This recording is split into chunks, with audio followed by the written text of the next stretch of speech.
তো হ্যালো বন্ধুরা, আজকে আমরা আবার দেখব অঙ্কের একটা মজাদার ট্রিক্স। তো দেখো, একটা অঙ্ক দেওয়া আছে। কী দেওয়া আছে? নিচের কোন সংখ্যাটি একটি পূর্ণবর্গ সংখ্যা? তো which number is a perfect square number, মানে কোন, এখানে চারটা সংখ্যা দেওয়া আছে, এই চারটা সংখ্যার মধ্যে কোনটা পারফেক্ট স্কোয়ার। দেখো, আমরা স্কোয়ার নির্ণয় শিখেছি। যদি স্কোয়ার নির্ণয়ের ভিডিওটা না দেখে থেকেছো তাহলে আমার চ্যানেলে গিয়ে এক্ষুনি দেখে নাও। দেখো, ওই স্কোয়ার নাম্বার তো আমরা শিখেছি, কিন্তু কিভাবে খুব দ্রুত আমরা স্কোয়ার বার করতে পারবো কোনো কিছু ফর্মুলা ছাড়াই, তো সেই ট্রিক্সটাই আজকে আমরা দেখব। তো দেখো, কোনো নাম্বারের শেষে যদি 2, 3, 7, 8 থাকে তাহলে সেগুলো পারফেক্ট স্কোয়ার নাম্বার হবে না। ঠিক আছে, এখানে দেখো শেষে কী আছে? 2 আছে, তার মানে এটা পারফেক্ট স্কোয়ার নয়। দেখো, এটা 8 আছে, এটা পারফেক্ট স্কোয়ার নয়।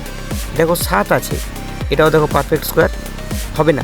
তাহলে কোনটা হবে না? Option D. তাহলে এই সংখ্যাটা একটু মনে রেখে দেবে।